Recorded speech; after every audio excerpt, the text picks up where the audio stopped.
నమస్తే, welcome to plus TV Telangana. Telangana వ్యాప్తంగా ప్రతి ఒక్కరు అంటే ఇటు ప్రజలు కావచ్చు, రాజకీయ నాయకులంతా కూడా జూబ్లీహిల్స్లో అసలు ఏం జరగబోతుంది, అసలు ఏ పార్టీ గెలవబోతుంది, ఇటు కేంద్ర పార్టీలు ఉన్నాయి, అలాగే ప్రాంతీయ పార్టీ ఉంది, ఇండిపెండెంట్గా చాలామంది తెలంగాణ వ్యాప్తంగా కూడా అక్కడ నామినేషన్ వేసిన పరిస్థితి. ప్రభుత్వానికి వ్యతిరేకంగా కొన్ని నామినేషన్లు కూడా చాలా పడ్డాయి. దానికి సంబంధించి అభినవ్ దర్శన్ గారు కూడా ఏదైతే ప్రవీణ్ పగడాల ఇష్యూలో చాలాసార్లు ప్రవీణ్ పగడాల పైన కావాలనే హత్య జరిగింది అని చెప్పేసి ఏదైతే 40 సీసీ ఫుటేజ్లు బయటకు వచ్చినా కూడా ఆ సీసీ ఫుటేజ్ ఎంత కావాలనే ప్రభుత్వం చేపిస్తుందని చెప్పేసి కూడా పెద్ద ఎత్తున కూడా ఇటు ప్రెస్ మీట్లు పెట్టిన పరిస్థితి, అలాగే ఇంటర్వ్యూస్ కూడా చాలా ఛానల్లోకి ఇచ్చారు, చాలా ఫేమస్ అయిపోయారు. దీనికి సంబంధించి అభినవ్ దర్శన్ గారు కూడా ఇక్కడ జూబ్లీహిల్స్లో పోటీ చేయాలని నిశ్చయించుకున్నారు. అసలు జూబ్లీహిల్స్లో పోటీ చేయడం నిజంగా సాధ్యమేనా, అసలు ఏం జరగబోతుందో, ఆయన యొక్క ఆలోచనలు ఏంటి అని చెప్పేసి ఆయన మాటలో తెలుసుకుందాం. అన్న నమస్తే. అన్న నమస్తే. అన్న ఎలా ఉన్నారు? బాగున్నాను. చాలా రోజులు అవుతుంది ఇంటర్వ్యూ చేసి. ఏంది సడన్గా ప్రవీణ్ పగడాల ఇష్యూ అయిపోయిన తర్వాత చాలాసార్లు కూడా యూట్యూబ్లో కనిపించారు ఎక్కువగా, మళ్ళీ ఇప్పుడు డైరెక్ట్గా అంటే మనం ఇప్పుడే కలిసాం. ఎందుకు నామినేషన్ వేయాల్సి వచ్చింది అసలు, జూబ్లీహిల్స్లో పోటీ చేయాలనే ఆలోచన ఎందుకు వచ్చింది అసలు? ఒకటి, నువ్వు అడిగినట్టుగా చాలామంది అడుగుతారు, ఒక సామాన్యుడు పోటీ చేస్తేనే ఈ ప్రశ్న వస్తుంది. ఒక ధనవంతుడో, ఒక బిజినెస్ మ్యాగ్నెటో, లేదంటే ఆల్రెడీ వారసత్వంగానో పాలిటిక్స్లోకి వస్తే ఎందుకు వస్తున్నారు అన్న ప్రశ్న ఇక్కడ రాదు. సామాన్యుడు వస్తేనే వస్తుంది ప్రశ్న. అంటే నేను ఒకటే అంటున్నా, సామాన్యులు రాజకీయాలకి పనికిరారా? సామాన్య ప్రజలు ఓట్లేస్తేనే కదా గద్దె మీద కూర్చుంటున్నారు నాయకులు. అలాంటిది ఒక సామాన్య ప్రజల్లో నుంచి సామాన్యుడు వచ్చినప్పుడు నేనేమంటానంటే వెల్కమ్ చేయాలి తప్ప క్వశ్చన్ చేయొద్దంట. అంటే మీ ఛానల్ ద్వారా చెప్తున్నా చాలామంది, ఒక ఆర్డినరీ పర్సన్, ఒక కామన్ మ్యాన్ వచ్చినప్పుడు వెల్కమ్ చేద్దాం, సపోర్ట్ చేద్దాం, ఎంకరేజ్ చేద్దాం. సామాన్యులే రావాలి. ఎందుకంటే ఈరోజు నేను జూబ్లీహిల్స్ నియోజకవర్గంలో అడుగు పెట్టాలి, ఈ పోటీ చేయాలన్నట్టు ఆలోచన పుట్టింది కూడా ఎక్కడంటే సామాన్య ప్రజల్ని అడ్డు పెట్టుకొని పేదరిక నిర్మూలన, మిమ్మల్ని ధనవంతులను చేస్తాం, మీకు ఆ స్కీములు ఇస్తాం, ఆ పథకాలు ఇస్తాం, ఇవి ఏవేవో చెప్పి కల్లిబొల్లి మాటలు చెప్పి మసిపూసి మారేడుకాయ చేసి ఓటింగ్ టైంలో, ఎలక్షన్ టైంలో వాళ్ళ కాళ్ళు పట్టుకొని ఏదో రకంగా బతిములాడుకొని ఓట్లు వేయించుకొని వీలైతే డబ్బులు ఇచ్చి ఓట్లను కొనుక్కొని సింహాసనం మీద కూర్చున్న తర్వాత ప్రజల కన్నీళ్లు కనపడనంత ఎత్తుకెది, ప్రజల ఆక్రందనలు వినిపించనంత ఎత్తుకెదిగిన తర్వాత సామాన్యులు విడిచిపెట్టేస్తున్నారు నాయకులు. ఇప్పుడు సామాన్యుల కష్టాలు, సామాన్యుల సమస్యలు పరిష్కారం చేసేది ఎవడు? ఇంకొక సామాన్యుడు రావాల్సి వస్తుంది. ఆ సామాన్యుడికి నేను వస్తున్నా. ఇక్కడ జూబ్లీహిల్స్లో ప్రజలు కూడా స్థానికుడైతే బాగుంటుంది, అంటే ప్రజలకి పరిచయమైన వ్యక్తికి అయితేనే కొంచెం పట్టం కట్టే అవకాశం ఉంటుంది. బయట నుంచి వచ్చిన వ్యక్తి ఇప్పుడు అభినవ్ దర్శన్ గారు వెళ్ళాలంటే మళ్ళీ పరిచయం చేసుకోవాలి, మీరు ఎవరు ఏంటి, అసలు మిమ్మల్ని ప్రజలు ఎందుకు నమ్మాలి అని చెప్పి. కానీ స్థానికుడు అయితే ఇప్పుడు నవీన్ యాదవ్ కావచ్చు, లేకపోతే ఇతర బీఆర్ఎస్ పార్టీ నాయకులు ఎవరైనా సరే, అలా ఇతర పార్టీల నాయకులు ఎవరైనా సరే, వాళ్ళైతే ప్రజలు తొందరగా గుర్తుపడతారు. వాళ్ళ గురించి చెప్పాల్సిన అవసరం లేదు, వాళ్ళ పార్టీ యొక్క ప్రణాళికలు కావచ్చు, అలాగే మేనిఫెస్టో మాత్రమే చెప్పే అవకాశం ఉంది. మళ్ళీ మీరు పరిచయం చేసుకోవాల్సిన అవసరం ఉంటుంది కదా. పరిచయం 5 నిమిషాలు, 5 నిమిషాల్లో నేనేంటో చెప్పగలను. స్థానికంగా ఆల్రెడీ చాలామంది ఉన్నారు, పోటీ చేశారు, గెలిచారు. మరి స్థానికుల చేతుల్లో మోసపోయారు కదా. అందుకే కదా బయట పర్సన్ రావాల్సి వస్తుంది. బయటవాడు ఎందుకు వస్తున్నాడంటే స్థానికంగా ఉన్నవాడే మీ కొంప ముంచుతున్నాడు కాబట్టి బయటోడు వస్తున్నాడు. ఇక్కడ సమస్యల్లో అవగాహన తెచ్చుకొని అసలు ఇక్కడ ఏ డివిజన్లో ఏ అవసరం ఉంది, ఎవడు ఎందుకు ఏడుస్తున్నాడు, ఎవడు ఏ సమస్యతో హాస్పిటల్లో పడుతున్నాడు, విద్యా సమస్య ఎక్కడుంది, వైద్యం సమస్య ఎక్కడుంది, డ్రైనేజ్ ప్రాబ్లం ఎక్కడుంది, రోడ్డు ప్రాబ్లం ఎక్కడుంది, వీటన్నిటిని అవగాహనలోకి తీసుకొని ప్రజల ముందుకు రావాల్సిన అవసరం ఎందుకు వచ్చిందంటే బయటవాడికి స్థానికంగా ఉన్నవాడు స్థానికుల్ని మోసం చేస్తున్నాడు కాబట్టి. పరిచయం 5 నిమిషాలే. తర్వాత నేను ఏం చేస్తాను, ప్రజలు ఏం చేయాలి, ఒక సామాన్యుడికి ఓటు ఎందుకు వేయాలి, ఈ వివరాలు, ఈ విషయాలన్నీ చాలా చాలా డీటెయిల్గా మాట్లాడుకోవచ్చు. ప్రజల్ని నమ్మించడం చాలా ఈజీ. అలా ప్రజలు నమ్ముతున్నారు కాబట్టే కదా ఈరోజు ప్రజల్ని మోసం చేసి ఒక ఎమ్మెల్యే శాలరీ ఎంత? 2 lakhs, 2.5, 5 వేసుకో, 5 సంవత్సరాలకి, సంవత్సరానికి ఒక 60 లక్షలు వేసుకుంటే 5 సంవత్సరాలకి 63 కోట్లు. 5 సంవత్సరాల్లో 2,000 కోట్లు సంపాదిస్తున్నారు. ఎక్కడిది డబ్బు? ప్రజలు. మరి ఇప్పుడు నాకు జీతం 50,000 అయితే నా 50,000 ఖర్చులన్నీ పోగా ఒక 20,000 మిగిలించుకోవచ్చు. నా దగ్గర ప్రాపర్టీ అదే ఉంటుంది. ఆ 20,000తోనే ల్యాండ్ కొనాలన్నా, బట్టలు కొనాలన్నా, ఏదన్నా ఒక వస్తువు కొనాలన్నా. ఇప్పుడు వాడు ఆ 2 లక్షల జీతంతోనే ఇంటిని పోషించుకోవాలి, సేవింగ్స్ చేసుకోవాలి. అవును. అంటే 5 సంవత్సరాలు తిరిగేసరికి కనీసం అంటే 1.5 కోటి కంటే ఎక్కువ దాచే అవకాశం లేదు. అలాంటిది 5 సంవత్సరాలు పూర్తయ్యేలోగా 1000 కోట్లు డబ్బులు ఎలా వస్తుంది, 100 కోట్లు ప్రాపర్టీస్ ఎలా తీస్తున్నారు, మూవబుల్ అసెట్స్ ఎలా కొంటున్నారు, గోల్డ్ ఎలా కొంటున్నారు, బినామీలు ఎలా పెట్టుకుంటున్నారు. అంటే ఇదంతా ఎక్కడ డబ్బు తెలుసా? సామాన్యులకు రావాల్సిన, అంటే స్థానికులకు రావాల్సిన డబ్బుని గవర్నమెంట్ రిలీజ్ చేస్తున్న ఫండ్ని వీళ్ళు తీసుకొని దోచుకుంటున్నారు. ఇందుకే ఒక సామాన్యుడు రావాల్సి వస్తుంది. ఎంతకాలం ప్రజలు మోసపోతారు, ఎంతకాలం ప్రజల్ని మోసం చేస్తారు, ప్రశ్నించేవాడు లేకపోవటాన్ని బట్టి ఇదంతా కూడా జరుగుతుంది. అంటే ఇక్కడ ప్రజలు కూడా దాదాపు వాళ్ళకి తెలిసే జరుగుతుంది ప్రజలకు కూడా. అంటే కావాలనే నోట్ ఇవ్వలేడు కాబట్టి ఇతనికి మేము ఓటేయమనే సైకాలజీతో చాలా మంది ప్రజలు కూడా వెళ్తా ఉన్నారు. మరి వాళ్ళ అలా ఉన్నన్ని రోజులు రాజకీయ నాయకులు మోసం చేస్తూనే ఉంటారు కదా. మరి ఆ ప్రచారంలో మీ ప్రజలకు ఏం చెప్పాలనుకుంటున్నారు ఆ విషయంలో? Awareness. I want to bring awareness, చైతన్యం తీసుకురావాలి. అసలు ఓటుకు నోటు ఎందుకు తీసుకుంటున్నావు వాళ్ళకి చెప్పాలి. ప్రజలు ఎప్పుడు అమాయకులే, నేను అదే చెప్తున్నా. వాళ్ళ అమాయకత్వాన్ని అడ్వాంటేజ్గా తీసుకొని నమ్మించి మోసం చేయటం నేను రాట్లా. నమ్మించి మోసం చేస్తున్న వాళ్ళ మాయలు చెప్పడానికి వస్తున్నా. ప్రజలు మారాలి. వీళ్ళ మైండ్ సెట్ ఎలా ఉంటుందంటే, మిడిల్ క్లాస్ వాడు మైండ్ సెట్ ఇదే జూబ్లీహిల్స్ గడ్డ మీద, కొండ మీద ఉన్నోడు కొండ కింద లేనోడు. కొండ మీద ఉన్నోడి దగ్గరికి వెళ్ళి ఓటుకి 2000 ఇస్తా అంటే తీసుకుంటాడా? అంత దమ్ము ఉంటుందా చెప్పడానికి? వీడు ఎవడైతే ఇస్తాడోడు నేను ఓటుకి 5000 ఇస్తాను చెప్పగలడా? చెప్పలేడు. తన్ని ధర్మేస్తారు. అంటే కొండ మీద ఉన్నాడు ఎవడో ఓటుకు డబ్బు తీసుకోడు. ఎందుకంటే వాడికి నీడ్ లేదు. లక్షలు కోట్లు ఉన్నోడికి 5000తో 10,000తో పని ఏముంటుంది? వీళ్ళ టార్గెట్ అంతా కూడా below middle class people. Middle class వాడికి 5,000 రూపాయలు అంటే 10 రోజులు కుటుంబ పోషణకు పనికి వస్తుంది. ఓటుకు నోటు ఇస్తామని వచ్చినప్పుడు ఆ 5,000 రూపాయలే చూస్తారు తప్ప 5 సంవత్సరాలు నా భవిష్యత్ ఏంటి అని గెస్ చేయలేకపోతున్నాడు. 5 years ఫ్యూచర్ నేను తాకట్టు పెడుతున్నానే అనే అవగాహన లేక ఈ 5,000 నాకు నా బిడ్డ ఫీజుకు పనికి వస్తుంది, నా ఆరోగ్యం సరిచేసుకోవడానికి పనికి వస్తుంది, వడ్డీ కట్టడానికి పనికి వస్తుంది, ఈఎంఐకి పనికి వస్తుంది, ఆ రోజు ఉన్న అవసరాన్ని జ్ఞాపకం చేసుకొని ఓటుకు నోటు తీసుకున్నవాడు తప్పు కాదు. మిడిల్ క్లాస్ వాడిని వాళ్ళు క్యాష్ చేసుకోవడానికి చేస్తున్న గేమ్ ఇదంతా కూడా. పేదోడు మధ్యతరగతోడు వీళ్ళే టార్గెట్. వీళ్ళ ఓట్లతోనే గెలుస్తున్నారు వీళ్ళందరూ. అంటే ఇక్కడ ఈ అవేర్నెస్ క్రియేట్ చేయడమే నా పని. అమ్మ, ఒక్క ఈఎంఐ కోసం, ఒక్క హాస్పిటల్ చూపించుకోవడం కోసం, ఒక్క ఫీజు కట్టడం కోసం 5 సంవత్సరాలు నువ్వు అమ్మేసుకుంటున్నావు. నేను ఒకటే చెప్తా, ఎవడైతే ఓటుకు నోటు తీసుకుంటున్నాడో అలాంటి వాడు ఎవడైనా గెలిచిన తర్వాత నీ నియోజకవర్గపు ఎమ్మెల్యేకి గెలిచి అసెంబ్లీలోకి వెళ్ళాక నిన్ను పట్టించుకోకపోతే నువ్వు అడిగే హక్కు లేదు నీకు. ఎందుకంటే 5 కోట్లు ఖర్చు పెట్టాడు ఎమ్మెల్యే కోసం. ఆ అభ్యర్థిగా గెలవటానికి నియోజకవర్గంలో 5 కోట్లు ఖర్చు పెట్టాడు, 10 కోట్లు ఖర్చు పెట్టాడు. ఇంత పెట్టుబడి పెట్టినోడు తిరిగి సంపాదించాలనుకుంటాడు తప్ప నీకు మరలా మేలెందుకు చేయాలనుకుంటాడు? వాడేమన్నా దేవుడా? వాడొక మనిషే కదా. నువ్వు ఏ స్వార్థంతో అయితే డబ్బు తీసుకున్నావో అదే స్వార్థంతో అతను డబ్బు సంపాదించుకుంటాడు. ఇది పెట్టుబడి, అది రాబడి.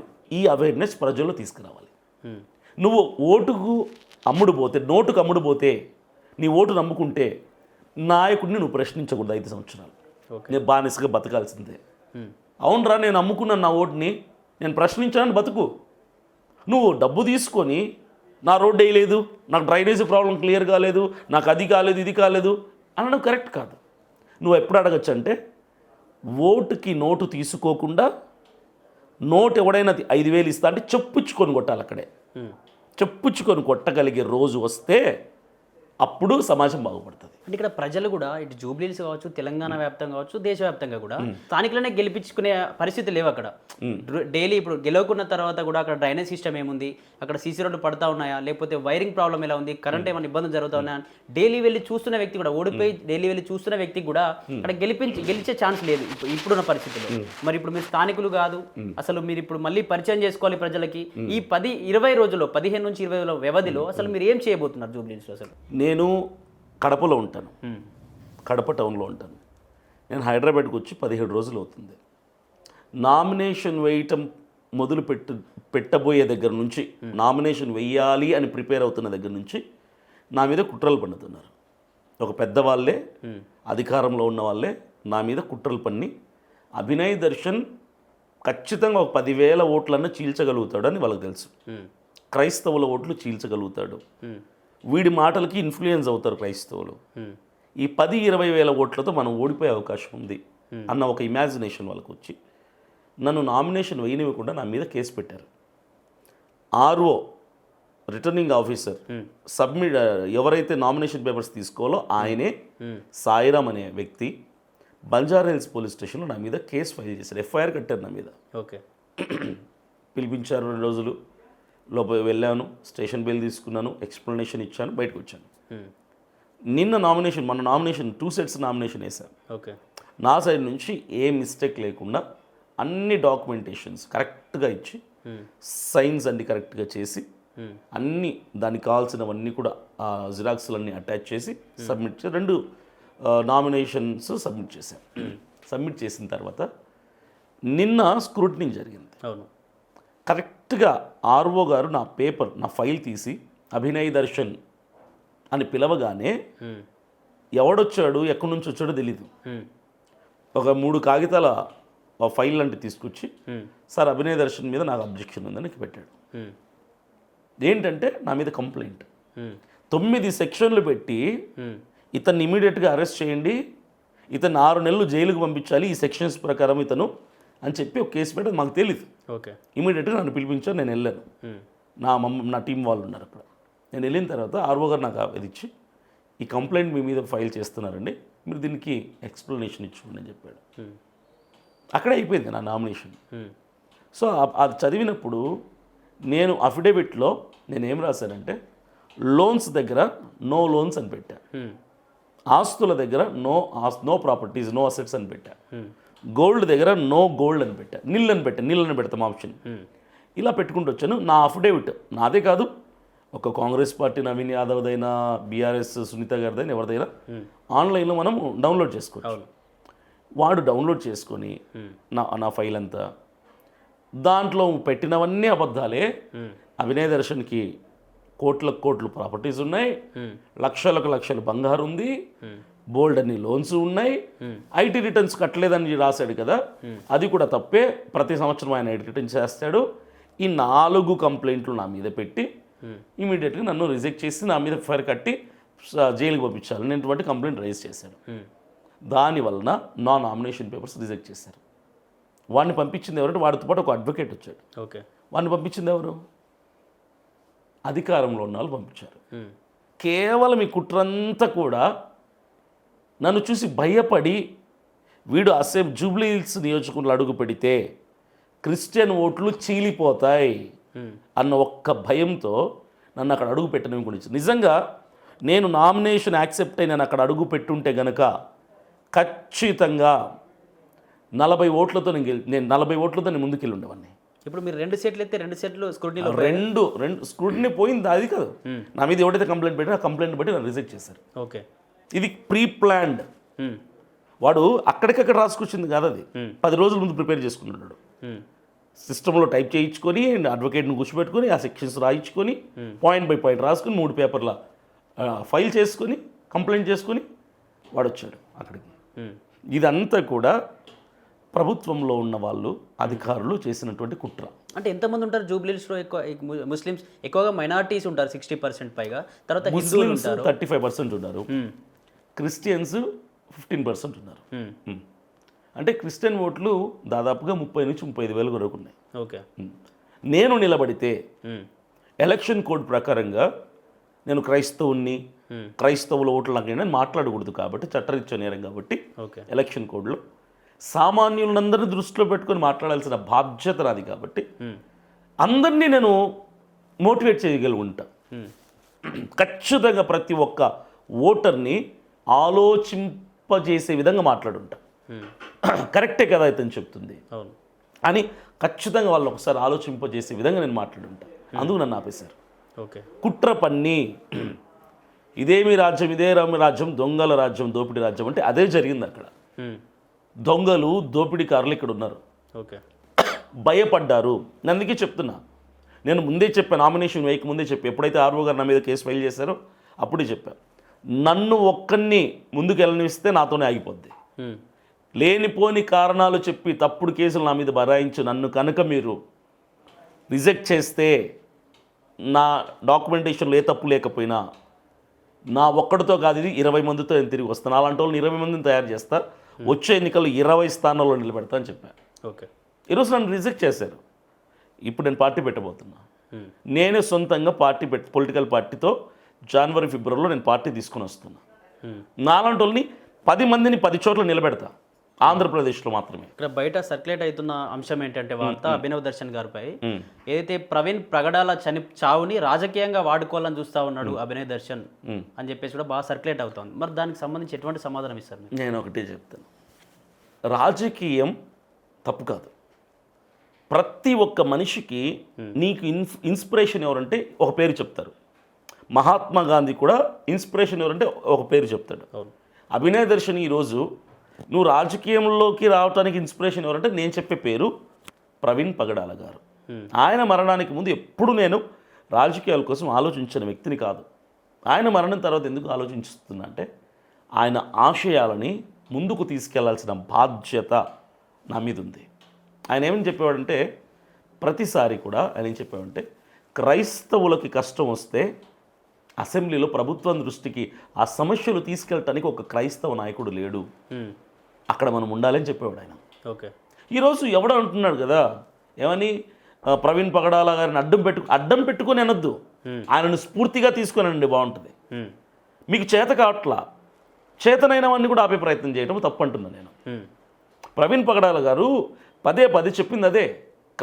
ఒక ముస్లింకి కష్టం వస్తే ఎంఐఎం పార్టీ ఉంది, ఒక ముస్లిం సమస్య వస్తే ప్రభుత్వం దృష్టికి తీసుకెళ్ళడానికి అసెంబ్లీలో మాట్లాడడానికి అసదుద్దీన్ ఓవైసీ ఉన్నాడు. క్రైస్తవుడికి కష్టం వస్తే సమస్యలు వస్తే ఎవడున్నాడు అని అడిగారు. ఈరోజు అదే దిశగా నేను అడుగులేస్తున్నా. దీనికి ప్రవీణ్ పగడాల గారి మరణాన్ని అడ్డు పెట్టుకున్నాడు తీసేయండి, స్ఫూర్తిగా తీసుకొని ముందుకెళ్తున్నాడు అని చెప్పడం బాగుంటుంది. నోటికి వచ్చినట్టు మాట్లాడడం కరెక్ట్ కాదు. ఇప్పుడు అసూయతో, ఓర్చుకునేతనంతో ఒక్కొక్కడు ఒక్కొక్కలాగా మాట్లాడతాడు. నేను ఏమంటానంటే, ప్రవీణ్ పగడాల గారిని నేను అడ్డు పెట్టుకోవాలా, ఆయనను స్ఫూర్తిగా తీసుకున్నా, ఆ దిశగా నేను అడుగులేస్తున్నా. అయితే నేను ఒక ప్రశ్న అడుగుతా, ఎవరైతే నన్ను తప్పు పడుతున్నారో నేను ఒకటే అడుగుతా, రాజకీయం తప్ప? వెళ్ళకూడదా రాజకీయాల్లోకి? ఎవరైనా వెళ్ళొచ్చు, నేను వెళ్తున్నాను, తప్పు ఎలాగవుతుంది? ఈరోజు ఆయన క్రైస్తవుడే కదా చనిపోయింది, ప్రవీణ్ పగడాల గారే కదా, మరి నువ్వు ఆయన అడ్డు పెట్టుకుని రా, మరి చూద్దాం. నేను ఆయన అడ్డు పెట్టుకుని వెళ్తున్నావు కదా, మరి నువ్వురా, దమ్ముందా నీకు? రాజకీయంలోకి వెళ్ళాలంటే కావాల్సింది డబ్బు కాదు, బ్యాక్గ్రౌండ్ కాదు, జనబలం కాదు, ఆస్తులు కాదు, దమ్ము ఉండాలి, ధైర్యం ఉండాలి. నా దగ్గర ఉంది ఆ ధైర్యం. నా ధైర్యమే నా ఆస్తి, నా ధైర్యమే నా పెట్టుబడి, నా ధైర్యమే నా జనం, నా ధైర్యమే నా బలం. దాన్ని పెట్టుకుని ముందుకెళ్తున్నా.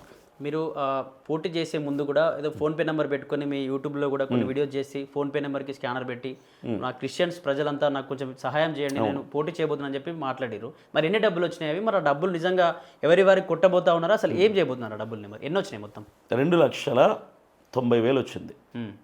2,90,000 వచ్చింది. 1,20,000 రూపాయలు మాకు ఖర్చు అయింది ఇప్పటివరకు.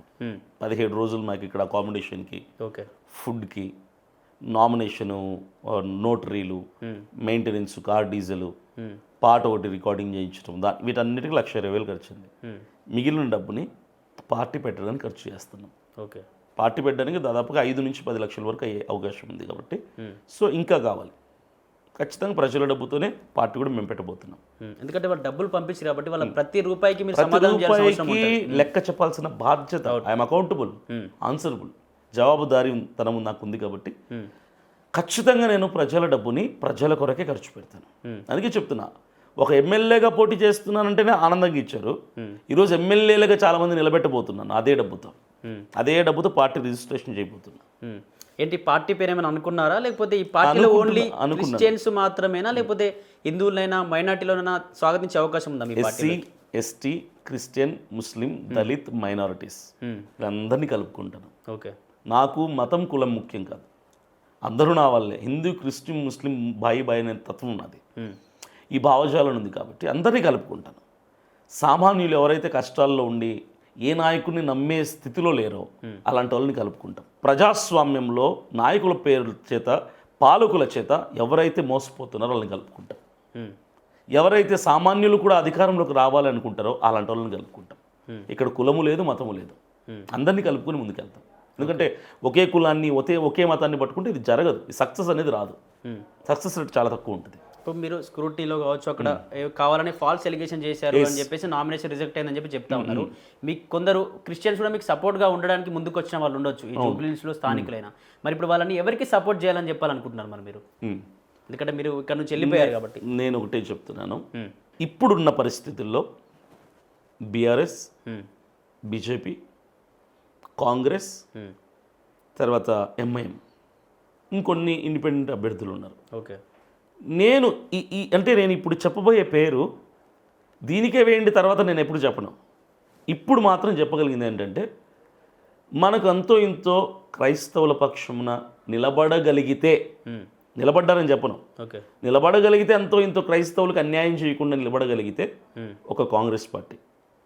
సో కాంగ్రెస్ పార్టీకి వేయచ్చు, కాంగ్రెస్ పార్టీకి మీరు ఓటేయండి అని చెప్తాను. అంటే ఇంతకుముందు ప్రభుత్వ ఒత్తిడి వల్ల ఇలా జరిగింది, నా నామినేషన్ ఆర్ఓ తిరస్కరించాడు, ఎందుకంటే ఫాల్స్ ఎలిగేషన్లో 9 కేసులు నా మీద పెట్టింది ప్రభుత్వం అని చెప్పి ఇంతకుముందే చెప్పారు. మళ్ళీ ప్రభుత్వాన్ని ఎందుకు మీరు ఎన్నుకోండి అని చెప్తా ఉన్నారు? నేను ఒకటి చెప్తున్నా, నేను కాంగ్రెస్కి ఓటేయమని చెప్పేది ఎందుకంటే ఇక్కడ ఉన్నటువంటి అధికారులను బట్టి కాదు, ఆ పైన ఉన్నటువంటి సెంట్రల్లో ఉన్నటువంటి అధికారులను బట్టి చెప్తున్నా. అంటే క్రైస్తవ్యానికి హాని చేసే వ్యక్తులు కాదు, అలాగని న్యాయం చేసే వ్యక్తులు కూడా కాదు, హాని చేయరు అంతే. ఓకే, కాబట్టి అంతో ఇంతో బెటర్ అంటే వాళ్ళే.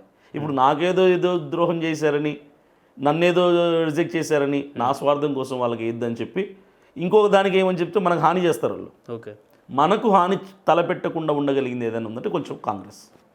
కాబట్టి దానికి మీరు ఓటు ఇచ్చారు. ఇప్పుడు మీరు పెట్టే పార్టీ ఏదైతే పార్టీ పెట్టబోతా ఉన్నారో దాని యొక్క ఎజెండా ఏంటి, ప్రజలకు ఎటువంటి మేనిఫెస్టో ఉండబోతుంది? ఇవన్నీ ఒక 3 months తర్వాత అద్భుతంగా ఒక పెద్ద సభ పెట్టి ఒక 5,000 మందిని ఆ సభకి ఆహ్వానించి అందరి సమక్షంలో ప్రజల ముందు చెప్తాను. ఎవరు 5,000 మంది అంటే ఎవరెవరు ఉండబోతున్నారు? మన నన్ను అభిమానించే వాళ్ళందరూ వస్తారు, ఇన్వైట్ చేస్తాను అందరినీ, ఓపెన్ వెల్కమ్ ఇస్తాను, ఓకే, వామ్ వెల్కమ్, అందరు రావచ్చు.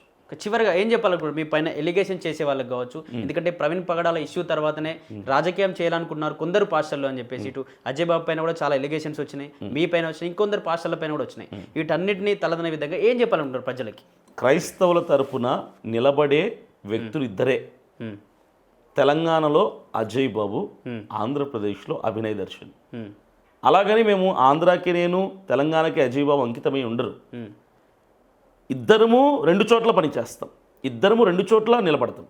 క్రైస్తవుడికి కష్టం వస్తే ప్రాణాలకు తెగించి నిలబడగలిగేది అభినయ్ దర్శన్, అజయ్ బాబు మాత్రమే. ఎవడెన్ని మాట్లాడినా, ఎవడెన్ని వాగినా, ఎవడెన్ని కుట్రలు పన్నినా, ఏ పాస్టరు మమ్మల్ని వ్యతిరేకించినా, చివరికి క్రైస్తవులకి కష్టం వస్తే వినిపించేది అజయ్ బాబు, అభినయ్ దర్శన్ స్వరమే. దీన్ని ఎవ్వరూ ఆపలేరు, ఇదే జరుగుతుంది. ఓకే, ఇంకా మాట్లాడే వాళ్ళందరూ మాట్లాడుతూనే ఉంటారు, ఎప్పుడు మాట్లాడతారు వాళ్ళు, అంతే. రైట్, థ్యాంక్ యూ అన్న. Thank you.